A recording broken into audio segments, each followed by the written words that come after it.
پاکستان اور دنیا بھر میں لاکھوں دیکھنے اور سننے والوں کو ارشد شریف کا سلام۔ ناظرین، حکومت کے 2 سال مکمل ہوئے اور آج 2 سال بعد ہم وزیر اعظم عمران خان صاحب کے ساتھ موجود ہیں اور حکومت کی 2 سالہ کارکردگی، 2 سال میں اچیومنٹس کیا ہوئیں، وزیر اعظم نے کس طرح سے جو چیلنجز ہیں ان کا مقابلہ کیا ہے، اس حوالے سے جانتے ہیں اور آپ کے لیے جو اقدامات لیے ہیں ان کے ثمرات اور اثرات آپ تک کب پہنچیں گے۔ وزیر اعظم عمران خان صاحب، بہت شکریہ پروگرام میں شرکت کرنے کا اور ہمارے لیے آج 2 سال بعد ٹائم نکالنے کا۔ پہلا سوال میں آپ سے جاننا چاہوں گا کہ آپ کی 22 سال جو سٹرگل رہی ہے اس میں ایک کی ورڈ تھا جس کو احتساب کہتے ہیں، اور آپ نے جتنا لاسٹ فیو ایئرز میں سٹرگل تھا وہ بھی احتساب پہ چلتا رہا، لیکن آپ نے این آر او دیا میاں نواز شریف کو اور آپ کی کابینہ نے انہیں باہر جانے کی، ایک کنوکٹڈ شخص کو باہر جانے کی اجازت دی۔ کیا یہ این آر او نہیں تھا؟ این آر او کے اوپر تو میں بعد میں آتا ہوں، کیونکہ ابھی یہ جو فیٹف کا سارا اسمبلیز میں یہ جو ڈرامہ چلا ہے، اس کے اندر آپ کو پتہ چلے گا کہ اگر کسی حکومت نے بھی سٹینڈ لیا ہے اور اتنی زیادہ بلیک میل کبھی کسی حکومت کو نہیں کیا گیا جو اس موجودہ اپوزیشن نے ہر مرحلے پہ حکومت کو بلیک میل کیا، اور بلیک میل صرف اس لیے کیا ہے کہ وہ ہمارے سے صرف چاہتے تھے کہ ہم این آر او دے دیں، اور یہ فیٹف کا اصل میں کبھی بھی اس طرح بے شرمی سے ایک نیشنل انٹرسٹ کے اگینسٹ اپوزیشن جائے اپنے ذاتی چوری بچانے کے لیے کبھی بھی نہیں ہوا، کسی ڈیموکریسی میں نہیں۔ لیکن میں پہلے میاں نواز شریف پہ آتا ہوں۔ دیکھیں، پرابلم یہ ہے کہ پاکستان کی ایک تاریخ ہے، ہماری تاریخ کے اندر ہم نے کبھی بھی طاقتور کو کبھی بھی قانون میں لانے کی کوشش نہیں کی۔ پاکستان میں 2 قانون رہے ہیں، ایک طاقتور کے لیے، ایک کمزور کے لیے، اور وہ جو فیمس جسٹس منیر کا فیصلہ تھا 1950s میں جب انہوں نے مارشل لاء کو جسٹیفائی کیا، وہ بڑا فیمس وہ فیصلہ اس لیے تھا کہ وہ شو کیا کہ مائٹ از رائٹ، کہ جس کے پاس طاقت ہے عدلیہ بھی انہی کے ساتھ جاتی تھی، اور یہ پھر کانسٹنٹلی آیا۔ پھر جنرل ضیاء الحق کے دور میں پھر یہی عدالت کے اندر دیکھا گیا کہ عدالت کانسٹیٹیوشن کے ساتھ نہیں گئی بلکہ طاقت کے ساتھ گئی۔ اور یہ اگر آپ سارا ہمارا 1985 کے بعد جو کرپشن کے اندر تباہی مچی ہے نان پارٹی بیس الیکشنز کے اندر، جدھر جنرل ضیاء الحق نے اس کو پیپلز پارٹی کو باہر کرنے کے لیے نان پارٹی بیس الیکشن کروائے، لوگ الیکٹ ہو کے آ گئے۔ اب وہ الیکٹ ہو کے آ گئے تو ان کو پارٹی میں کیسے بنانا تھا؟ پیسے دے کے۔ ادھر سے رشوت شروع ہوئی، کرپشن یعنی بڑھتی گئی پاکستان میں۔ اور آپ اگر وہاں دیکھیں تو میں صرف مثال دوں گا آصف زرداری کی، کہ اس کو نواز شریف نے، ان کی گورنمنٹ نے 2 دفعہ جیلوں میں ڈالا۔ وہی آصف زرداری جیل میں ہوتا تھا، جب وہ ان کی گورنمنٹ جاتی تھی وہ جیل میں سے Asif Zardari prime minister house پہنچ جاتا تھا۔ مطلب یہ کہ جو طاقت ہے، جب آپ طاقت میں ہیں تو آپ جو مرضی کر لیں، لیکن جب آپ طاقت سے باہر نکلتے ہیں تب ہی قانون اپلائی کرتا ہے، مطلب کمزور کے لیے۔ یہ جو سارا کیس ہوا ہے میاں نواز شریف کا، یہ ایک معاشرہ کوشش کر رہا ہے کہ طاقتور کو قانون کے نیچے لانے کے لیے۔ کبھی بھی ایسی چیزیں نہیں ہوئی جو ریسنٹلی پچھلے 3-4 سال میں ہوئی ہیں۔ کبھی بھی اتنے بڑے طاقتور لوگ جیلوں میں نہیں گئے، ان کے اوپر کارروائی نہیں ہوئی، یہ کبھی بھی نہیں ہوا۔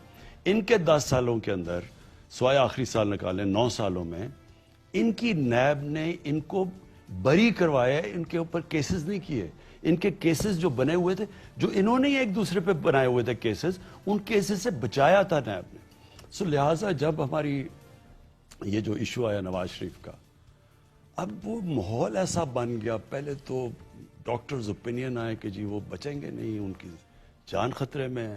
6 گھنٹے کیبنٹ نے ڈیبیٹ کیا کہ کیا کریں اگر ان کی اتنی برے حالات ہیں، ہیومینیٹیرین گراؤنڈز پہ بھیجیں یا نہ بھیجیں۔ بڑی ڈیبیٹ چلی، پھر ہم نے ڈاکٹرز اوپینین، انہوں نے آ کے ڈاکٹرز کا پورا کیبنٹ کے سامنے اوپینین رکھا، پھر اوپر سے عدالت نے ہمیں ایک جگہ کہا گیا کہ اگر ان کو کچھ ہو گیا تو وہ ہم ذمہ دار ہوں گے۔ اس کے بعد ہم نے پھر انڈیمنٹی، ہم نے کہا کم از کم وہ 7 ارب روپے کی میرے خیال میں کہ انڈیمنٹی بانڈ دیں کہ یہ واپس آئیں گے۔ شہباز شریف نے گارنٹی دی عدالت کو۔ اب اس کے بعد وہ باہر چلے گئے۔ اب جب باہر گئے تو ایک نواز شریف یہاں تھے اور ایک وہ اب باہر ہیں۔ اب ہم امبیرس فیل کرتے ہیں کہ انہوں نے اب وہاں پالیٹکس بھی شروع کر دی ہے، وہ لگ رہے ہیں، جب اب دیکھتے ہیں تو کچھ ہے بھی نہیں۔ تو میرا صرف میں اس کی ایک اسیس کروں گا, این آر او تو ہم نے نہیں دیا, ہم نے تو اپنی پوری کوشش کی جو ہم کر سکتے تھے, لیکن وہ جو ایک پورا فیٹ کمپنی پریزنٹ کی گئی ہمیں کہ ان کی اگر آپ نے کچھ کیا نہ تو ان کو وہ مر سکتے ہیں, وہ شاید پہنچ بھی نہ سکے لنڈن, وہ یہ حالات بتائے گئے, اور اس کے بعد ہمارے پہ ذمہ داری آنی تھی, تو اس کے بعد ہم نے ان کو گڈ فیتھ میں بھیجا. لیکن اب ہم سب ریگریٹ کر رہے ہیں کیونکہ جو اب وہاں بیٹھ کے وہ پالیٹکس بھی کر رہے ہیں, باتیں بھی کر رہے ہیں پولیٹیکل لیڈر سے, تو اب لگتا ہے کہ ہمارے سے غلطی ہوئی. پرائم منسٹر صاحب, کیا پوری حکومت کو, پنجاب حکومت کو, وفاقی حکومت کو, میڈیکل بورڈز کو جعلی رپورٹس کے ذریعے دھوکہ دیا گیا کیا, اور اس کی آپ اب تحقیقات کروائیں گے؟ آپ کہتے ہیں این آر او نہیں دیا اور یہ سارے معاملات ہوئے, تو کیا اس کی تحقیقات ہوں گی کہ کہیں جعلی رپورٹس تو نہیں بنائی گئیں؟ دیکھیں ڈاکٹر یاسمین ہماری بالکل وہ ہیں جو ڈائی ہارڈ ہماری نظریاتی کارکن رہ چکی ہیں, ہماری 10 سال سے ہم سب ان کو جانتے ہیں, تو ان سے میں ڈیلی ان ٹچ تھا, اور وہ پھر ڈفرینٹ میڈیکل اوپینین ہمیں بتا رہی تھی.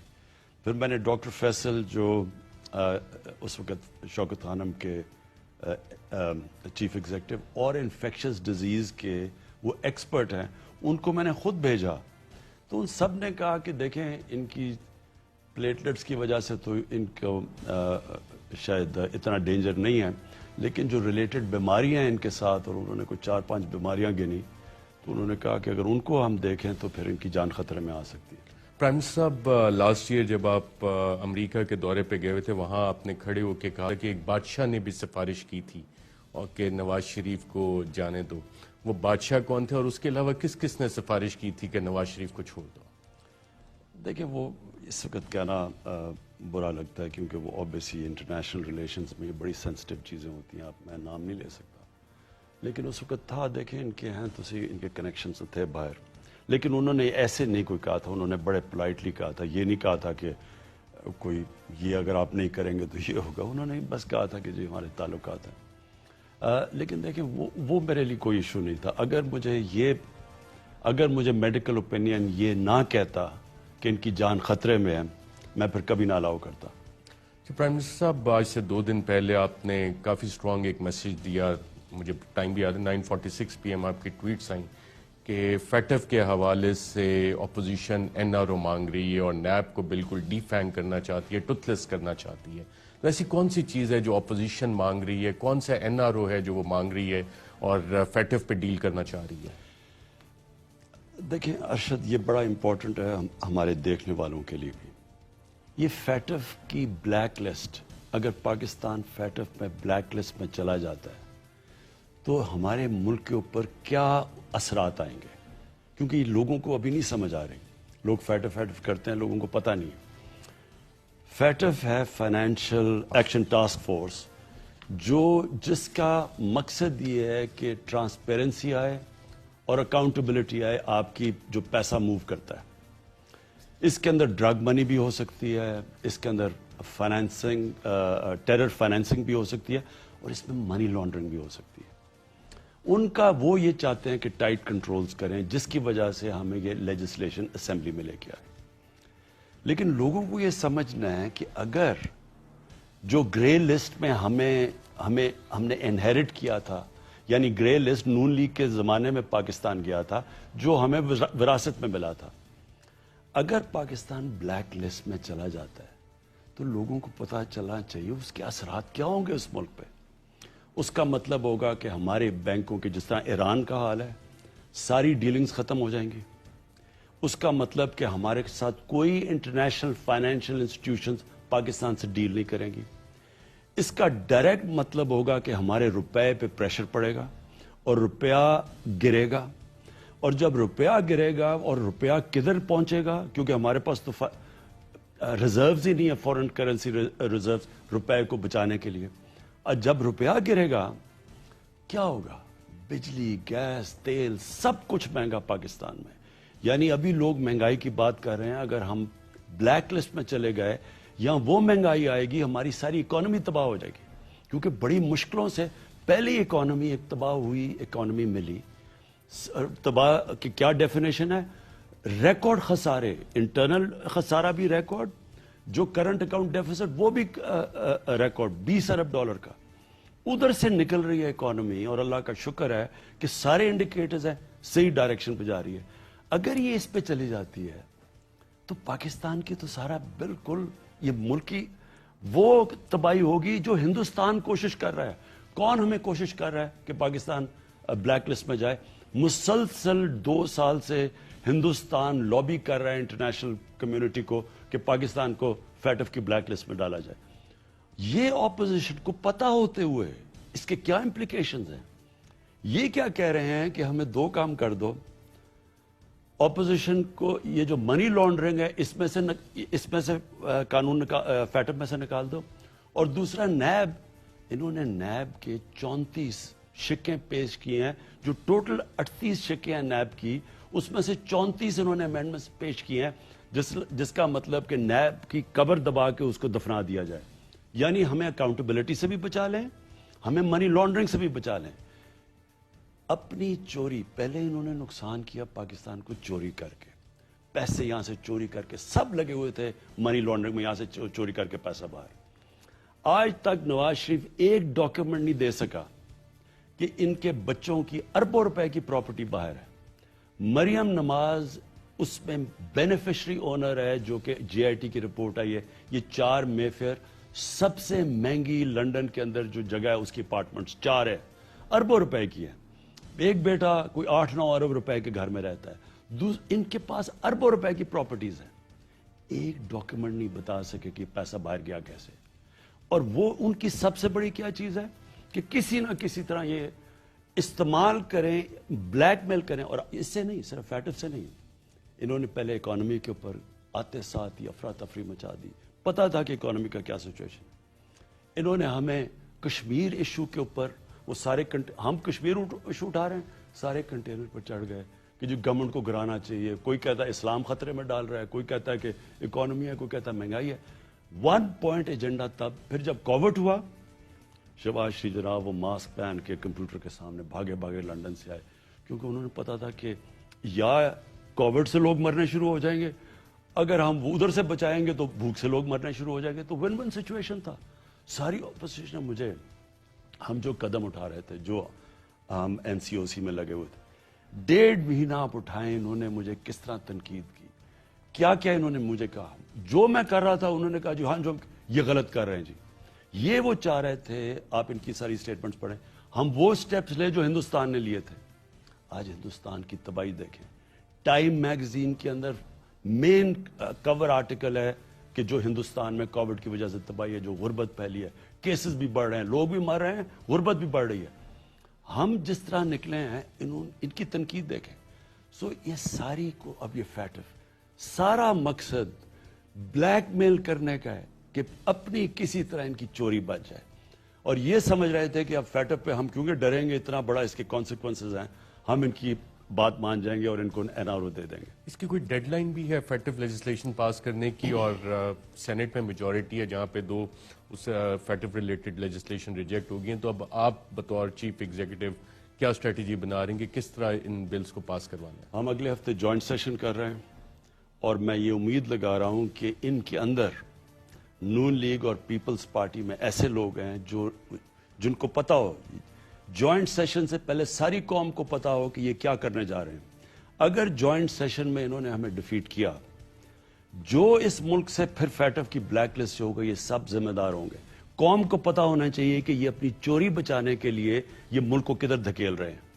میں نے پہلے دن کہا تھا, جب مجھے اقتدار ملا, میں نے پہلے دن کہا کہ یہ جو اپوزیشن ہے, یہ اور اپوزیشن لیڈرز, عام لوگوں کا تو مجھے ان کی پارٹیز کا میں جانتا نہیں, ان کے جو لیڈرز ہیں, ان کا 1 پوائنٹ ایجنڈا تھا. میں نے پہلے دن کہا کہ یہ ان کا جو انٹرسٹ ہے وہ پاکستان کے انٹرسٹ کے اپوزڈ ہے. پاکستان انٹرسٹ ایک ترقی چاہتا ہے, ملک آگے بڑھنا چاہتا ہے. پاکستان کا انٹرسٹ یہ ہے کہ کلین گورنمنٹ ہو, تاکہ انویسٹمنٹ آئے, تاکہ ہم اپنے قرضے واپس کر سکیں. ان کا انٹرسٹ ہے چوری بچانا. اب یہ 2 تضاد چل رہا ہے. یہ جمہوریت کے نام پہ اسمبلی کو استعمال کرتے ہیں, جدھر اسمبلی میں جاتے ہیں بلیک میل شروع ہو جاتی ہے. نیب کے اندر پھنسے ہوئے ہیں, آپ جا کے نیب میں جواب دیں.